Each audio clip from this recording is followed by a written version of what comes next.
다 같이 사도신경으로 신앙 고백하시겠습니다. 나는 전능하신 아버지 하나님 천지의 창조주를 믿습니다. 나는 그의 유일하신 아들 우리 주 예수 그리스도를 믿습니다. 그는 성령으로 잉태되어 동정녀 마리에게서 나시고 본디오 빌라도에게 고난을 받아 십자가에 못 박혀 죽으시고 장사된 지 사흘 만에 죽은 자 가운데서 다시 살아나셨으며 하늘에 오르시어 전능하신 아버지 하나님 우편에 앉아 계시다가 거기로부터 살아있는 자와 죽은 자를 심판하러 오십니다. 나는 성령을 믿으며 거룩한 공교회와 성도의 교제와 죄를 용서받는 것과 몸의 부활과 영생을 믿습니다. 아멘. 찬송가 365장 함께 찬양하도록 하겠습니다. 찬송가 365장 함께 찬양하도록 하겠습니다.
오늘 우리에게 주시는 하나님의 말씀 고린도후서 12장 말씀입니다.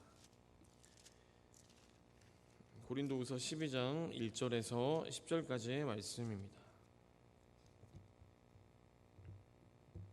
고린도후서 12장 1절에서 10절까지의 말씀을 교독해서 읽도록 하겠습니다.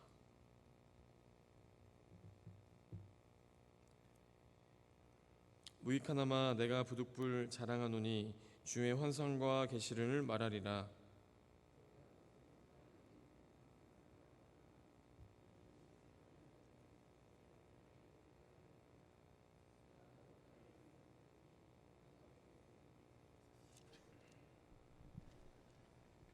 내가 이런 사람을 아노니 그가 몸 안에 있었는지 몸 밖에 있었는지 나는 모르거니와 하나님은 아시느니라. 그가 낙원으로 이끌려가서 말로 표현할 수 없는 말을 들었으니 사람이 가히 이르지 못할 말이로다. 내가 이런 사람을 위하여 자랑하겠으나 나를 위하여는 약한 것들 외에 자랑하지 아니하리라. 내가 만일 자랑하고자 하여도 어리석은 자가 되지 아니할 것은 내가 참말을 함이라. 그러나 누가 나를 보는 바와 내게 듣는 바에 지나치게 생각할까 두려워하여 그만두노라. 여러 계시를 받은 것이 지극히 크므로 너무 자만하지 않게 하시려고 내 육체의 가시 곧 사탄의 사자를 주셨으니 이는 나를 쳐서 너무 자만하지 않게 하려 하심이라. 이것이 내게서 떠나가지 하기 위하여 내가 3번 주께 간구하였더니 나에게 이르시기를 내 은혜가 내게 족하도다. 이는 내 능력이 약한 데서 온전하여 짐이라 하신지라. 그러므로 도리어 크게 기뻐함으로 나의 여러 약한 것들에 대하여 자랑하리니 이는 그리스도의 능력이 내게 머물게 하려 함이라. 함께 있습니다. 그러므로 내가 그리스도를 위하여 약한 것들과 능욕과 궁핍과 박해와 곤고를 기뻐하노니 이는 내가 약한 그때에 강함이라. 아멘. 오늘도 말씀을 통하여서 주님의 평강과 변화를 누려지는 귀한 하루 되어지시기를 주님의 이름으로 축복합니다. 우리는 새벽마다 고린도후서의 말씀을 통하여서 주님의 귀한 은혜들을 나누고 있습니다. 우리는 어제의 말씀 고린도후서 11장의 전반부의 말씀을 통하여서 거짓된 복음, 예수님 외에 다른 복음을 전하는 자들에 대한 단호한 거부가 우리에게 필요함을 함께 나누었고, 또 11장 후반부의 말씀에는 수많은 고난과 아픔을 통하여서 오히려 예수님을 경험할 수 있었던, 아픔을 통하여서 오히려 예수님과 만남을 이루었던 그러한 바울의 자전적인 고백이 담겨져 있는 것을 우리는 어제의 말씀까지 함께 확인해 보았습니다. 그리고 이제 오늘의 말씀인 12장을 우리가 딱 읽어보면 12장 앞선 구절들에서 딱 눈에 띄면서 궁금해지는 것이 있습니다. 그것은 뭐냐면 2절이나 3절의 말씀을 보면 괄호가 있는 것입니다. 괄호가 쳐져서 무엇인가 더욱 설명하고 있는 듯한 그러한 본문이 2절과 3절에 나타나 있습니다. 그래서 성경의 간혹 성경 안에서 성경을 읽다 보면 우리가 주로 복음서를 읽다 보면 어떤 구절들은 없음이라고 쓰여져 있는 부분들을 우리가 간혹 발견할 때가 있습니다. 그리고 없음이라고 써 있을 뿐만 아니라 오늘 우리가 읽은 것처럼 괄호가 쳐져 있는 그러한 성경의 본문들이 간혹 우리가 살펴보게 되어지는 그러한 특징입니다. 이 왜 성경 안에서 없음이라는 구절이 있을까? 그리고 왜 괄호가 이렇게 있을까? 이것을 상세하게 이야기하면은 조금 너무 어렵고 복잡하지만 정말 간단히 이야기해보자면 성경에는 먼저는 그 원본이 없습니다. 수백 수천 개의 많은 사본들이 있습니다. 사본은 복사본이라고 생각하면 되실 것 같은데 옛날에는 당연히 복사기가 없었기 때문에 손으로 일일이 기록을 했습니다. 그래서 처음에는 그 원본을 통하여서 성경의 원본을 통하여서 복사본이 만들어졌을 것이고 그 이후에는 원본을 따라 쓴 복사본을 통하여서 그 복사본을 다시 손으로 기록한 사본을 만들어 갔습니다. 그래서 복사본의 복사본들이 계속해서 생겨났다. 그것이 사본이다라고 우리가 생각해 보면 될 것 같습니다. 이것은 성경을 널리 알리고자 성경이 더욱 많은 이들에게 전달되어지고 읽도록 노력했던 그리스도인들의 노력이었습니다. 그래서 성경은 원본은 없지만 수없이 많은 성경의 사본들이 수천 가지가 존재할 정도로 수없이 많은 사본들이 존재합니다. 그래서 더욱 정확한 성경의 본래적인 의미를 전달하고자 수백 수천 개의 사본들을 비교하고 또 검토하고 또 함께 기도해서 우리에게 이렇게까지 전달되어진 것이 오늘 우리가 읽어보는 성경이죠. 그래서 성경의 정확성을 위해서 수없이 많은 사본들, 복사본들과 대조해서 잘못 복사된 구절들은, 잘못 기록되어진 구절들은 없음으로 처리하기도 하고, 또 새롭게 발견한 사본인데 굉장히 중요한 사본이라서 기존에 미처 빠져 있었던 구절들은 다시금 추가를 하면서 괄호로, 오늘 우리가 읽어본 괄호로 이렇게 표시를 해서 기록을 해놓은 것입니다. 그래서 쉽게 말해서 성경 안에서 없음이라는 구절이라던가 괄호 같은 부분들은 사본들 간의, 성경의 사본들 간의 대조를 통해서 생겨난 것이다.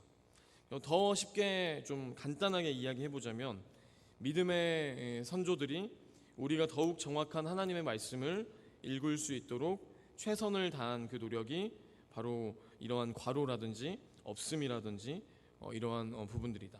그래서 믿음의 선조들의 피땀 눈물이 바로 과로 그리고 또 없음 구절이라고 생각해 보면 쉬울 것 같습니다.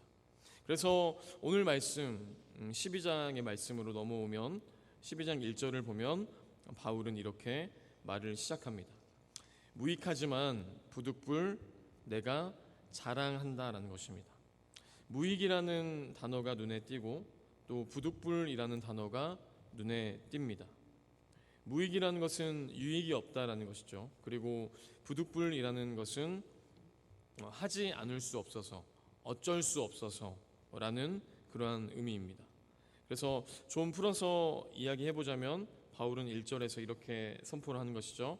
자기를 자랑하는 것이 아무 유익이 없어서 말하고 싶지 않지만 어쩔 수 없이 자랑하고자 한다라는 것입니다. 그렇다면 굳이 왜 바울은 어쩔 수 없이 꺼내도 되지 않을 그 자랑을 시작하게 되었는가? 그것을 우리가 함께 생각해 봐야 될 텐데, 당시 고린도 교회 안에는 우리가 익히 들어본 것처럼 자랑하는 자들이 너무나 많이 있었습니다. 그들은 주로 잘못된 복음을 전하는 자들이었고 다른 복음을 선포하는 자들이었습니다.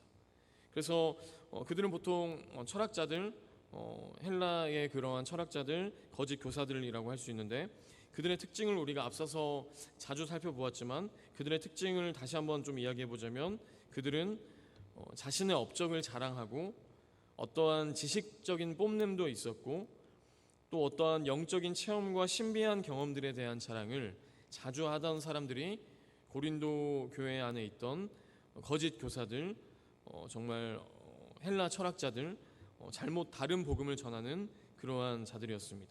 그래서 그들이 항상 주장했던 것은 나의 업적을 자랑하는 것, 그리고 어떠한 지식적인 뽐냄을 자랑하는 것, 그리고 영적인 체험, 그들의 어떠한 신비한 경험들을 자꾸 사람들에게 이야기해서 자신의 우월함을 강조하는 자들이 당시에 잘못된 교사들이었다. 그래서 그들의 자랑은 결코 예수님과는 상관없는 자랑이었고 자기 자신을 뽐내기 위한 자랑이었습니다. 이러한 것에 대하여서 고린도 교회는 분별력을 가지고 있지 못했습니다. 고린도 교회는 바울을 통하여서, 바울의 서신들을 통하여서 조금의 변화를 경험했지만, 조금은 나아졌지만, 그래서 바울이 참 기쁘다라고도 기록을 했지만, 그렇지만 고린도 교회는 여전히 성숙하지 못했습니다. 그들은 눈에 보이는 자랑과 또 크고 화려한 것들에 대해서 그들은 쉽게 동화되었고, 그렇게 자랑하며 교만한 자들을 고린도 교회의 성도들은 아직 구분해내지 못했습니다. 그래서 바울은 그들의 수준에 맞추어서 그들이 바른 길로 갈 수 있도록 인도하기 위해서 먼저 바울은 부득이하지만 그들의 눈높이에 맞춰서 설명을 하는 것이죠. 그래서 무엇을 설명하는가? 자신이 경험한 영적인 체험에 대해서 먼저 이야기를 하는 것입니다. 그래서 그렇다면 우리가 12장 1절에서 말하는 바울이 무익하지만 부득불 어쩔 수 없이 나의 자랑을 이야기해 보겠다라는 것이 우리가 조금은 이해를 해볼 수 있을 것 같습니다. 그러면서 바울은 2절부터 보면 자신을 그리스도 안에 있는 한 사람이라고 지칭하면서 자기 자신의 체험을 이야기합니다. 그래서 2절을 보면 바울이 14년 전에 경험한 셋째 하늘에 대한 이야기를 말하고 있습니다. 얼핏 보면은 바울이 회심했던 그 다메섹 도상의 그 경험을 말하는 것인가 우리가 생각해 볼 수 있겠지만, 고린도후서의 그 기록 연대가 55년대, 그러니까 주후 55년 정도의 일이고, 바울이 다메섹 도상에서 예수님을 경험한 것이 32년, AD 32년 정도의 일이기 때문에 약 20여 년 이상의 갭이 있습니다. 그래서 바울이 고린도후서에서 지금 14년 전이라고 말하는 것은 아마도 40년대의 일이었을 것입니다. 이것은 다메섹에서 예수님을 경험한 사건이 아닌 다른 경험을 이야기하고 있는 것이죠. 그래서 바울의 오늘 말씀을 보면 바울은 12장 2절에 보면 셋째 하늘에 대해서 이야기하고 있습니다. 셋째 하늘에 이끌려 갔다라고 이야기하고 있습니다. 그래서 바울은 그 하늘에 대해서 세 가지의 단계로 이해를 했습니다. 가장 낮은 단계의 그 하늘을 첫째 하늘, 그러니까 가장 가까운 지면과 가까운 하늘을 첫째 하늘로 인식을 했고, 또 태양이나 달이 있는 그런 우주적인 그러한 하늘을 둘째 하늘이라고 바울은 인식을 했고, 하나님이 계신 가장 높은 단계의 차원의 그 하늘을 셋째 하늘이라고 바울은 나누어서 이해를 하고 있는 것입니다. 그래서 우리가 3층 천을 갔다라고 하는 것이 이 셋째 하늘을 말하는 것입니다.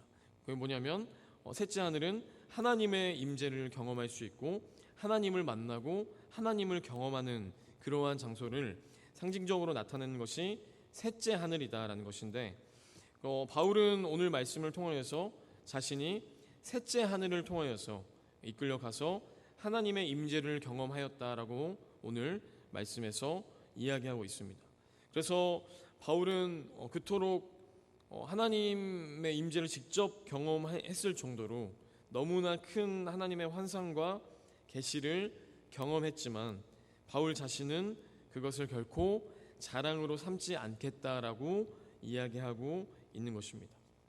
바울은 환상이나 계시 그 자체를 문제 삼는 것이 아니라 그것을 자랑해서 자신을 드러내고자 하는 그러한 고린도의 거짓 교사들의 그러한 모습이 잘못되었음을 바울은 우회적으로 표현하고 있는 것이죠.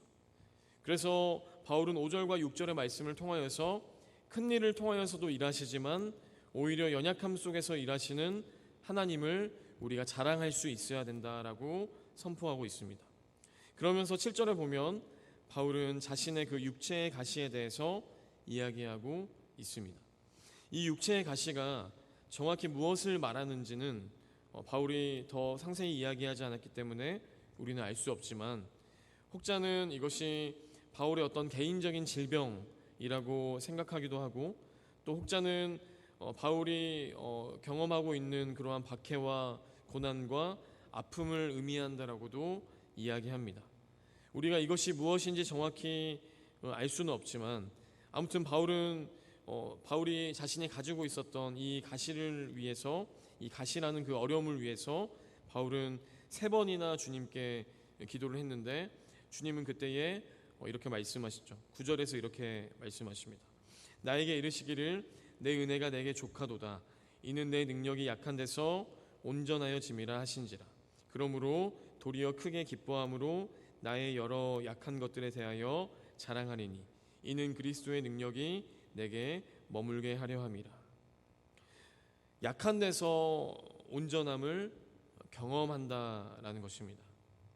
사실 오늘 12장의 말씀 전체는 뒷부분을 보면 바울의 강한 항변과 변호가 담겨져 있는 본문입니다. 그래서 내일의 말씀이 11절부터 보면 대적자들을 향한 강한 바울의 항변이 담겨져 있습니다. 고린도 교회와의 관계가 바울과 고린도 교회와의 관계가 아직 100% 회복되지 못했습니다. 그래서 여전히 고린도 교회 안에는 바울을 미워하는 대적자들이 있었고, 그래서 그러한 대적자들을 향하여 강한 항변을 외치고 있는 본문이 바로 사실은 12장의 전체의 말씀입니다. 그래서 보통 자신을 미심쩍어하는 그런 대적자들을 향하여서 바울이 항변한다라고 생각해 본다면, 보통은 일반적으로는 자신의 우월성을 이야기할 것입니다. 그러니까 바울이 자신을 싫어하고 미심쩍어하고 자신을 의심스러워하는 그러한 대적자들을 향하여서 자신을 변호할 때는 보통의 사람이라면 나의 우월성, 나의 자랑을 이야기할 것입니다. 내가 카리스마가 이렇게 큰 사람이고 내가 이렇게 힘이 강력한 사람인데 너네가 감히 나를 대적하다니, 이렇게 이야기를 하면서 힘의 논리로 그들을 굴복시키는 것이 이 당시의 일반적인 방법이었고, 또 오늘날에도 여전히 이러한 힘의 논리로 자신의 우월성을 강조하는, 자랑하는 사람들이 너무나 많습니다.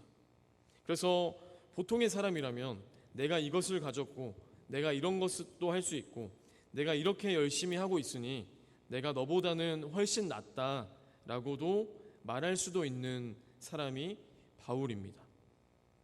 바울이 몸으로 겪은 수많은 고난과 또 영적으로도 체험한 수많은 계시의 사건들, 그 사건들을 그 누구보다 많이 가지고 있었고 자랑할 수 있었으나 그는 바울은 결코 그것을 자랑하지 아니하고, 오히려 바울이 오늘 말씀에서 외치는 것처럼 오히려 바울은 자신의 연약함을 이야기합니다.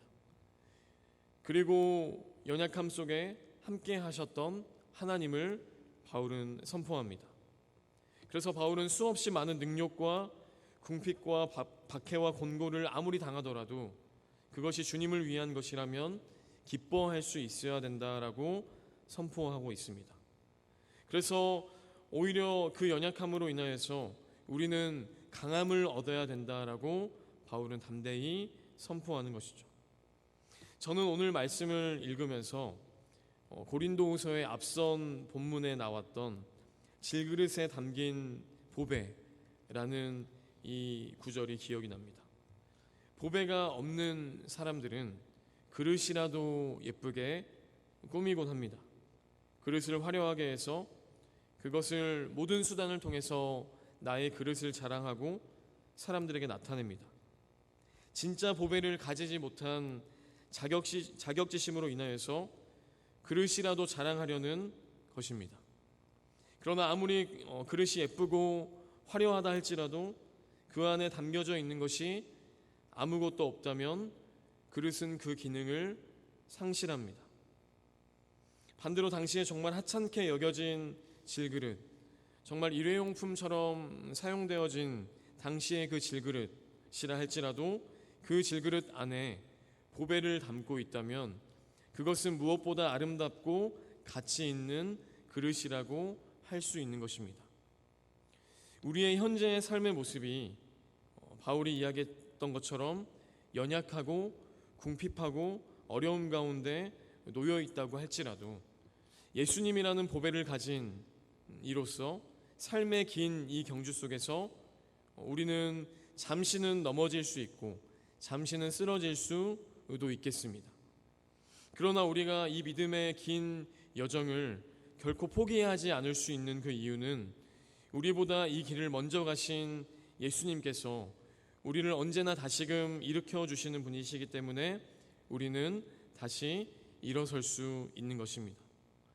이 믿음의 기나긴 여정길에서 우리의 연약함도 있고 우리의 아픔도 있고 우리의 정말 부족한 모습도 있지만, 우리가 완벽하지 않지만, 그렇지만 우리의 이러한 연약함 속에서 우리가 주님을 발견할 수 있다면, 우리의 이러한 아픔 속에서 우리가 다시 한번 주님을 바라볼 수 있는 그러한 우리가 힘을 기를 수 있다면 우리의 이 연약함은 곧 기쁨이 될 수 있고 그 기쁨은 우리의 강함이 될 수 있습니다. 그래서 이 믿음의 기나긴 여정길에서 우리의 약함과 아픔 속에서 하나님은 늘 언제나 함께 하시고 우리를 언제나 붙드실 것이기 때문에 여전히 우리의 삶의 문제들은 팍팍하고 어려워져 가지만 그럼에도 우리는 하나님 나라를 소망하며 살아갈 수 있습니다. 우리의 이 긴 믿음의 여정길 속에서 우리가 이 길을 걸어갈 때에 우리의 연약함 속에서 일하시고 우리의 아픔 속에 우리를 붙드시는 그러한 주님을 매일매일 경험하며 우리가 주님의 기쁨을 누리며 살아가는 그러한 우리 모두가 될 수 있기를 주님의 이름으로 소원합니다. 기도하겠습니다. 하나님 감사합니다. 정말 자랑할 것이 많은 바울이었으나 그는 결코 자신이 가지고 있던 것들을 자랑하지 아니하였고 정말 수없이 많은 아픔과 연약함 속에서 그는 포기할 수 있고 낭망할 수 있었으나 바울은 결코 포기하지 않고 좌절하지 않았듯이 우리가 경험하고 있는 수많은 문제들과 아픔 속에서 우리가 그것으로 인하여서 우리가 좌절하거나 낭망하지 아니하고 오히려 그 속에서 우리를 일으키시고 우리와 함께 하시며 우리를 굳건하게 붙드시는 오직 한 분 되신 예수 그리스도를 우리가 바라보며 나아갈 때에 우리의 연약함이 오히려 정말 주님을 자랑할 수 있는 그러한 기쁨이 될 수 있고, 우리의 아픔을 통하여서 오히려 주님을 더욱 경험할 수 있는 거룩의 그 사건들로 우리가 정말 다시 한번 주님을 바라볼 수 있도록 인도하여 주셔서 이 긴 믿음의 여정길 속에서 주님께서 언제나 함께 하시고 우리를 붙들어 주시고 우리를 일으켜 주시는 그 한 분이심을 우리가 믿음으로 고백하며 나아갈 때에 우리의 삶이 풍성하여지며 승리케 되어지는 그런 믿음의 사건들을 우리가 매일매일 경험하며 나아갈 수 있는 그런 우리의 모습 되어줄 수 있도록 주여 인도하여 주시옵소서. 감사드리며 예수 그리스도의 이름으로 기도드렸습니다. 아멘. 우리가 이 시간 주신 말씀 가지고 결단하시면서 기도하시고 중보의 기도 제목 가지고 기도하시다가 자유롭게 돌아가시도록 하겠습니다. 기도하시겠습니다. 주여 하나님 아버지, 우리의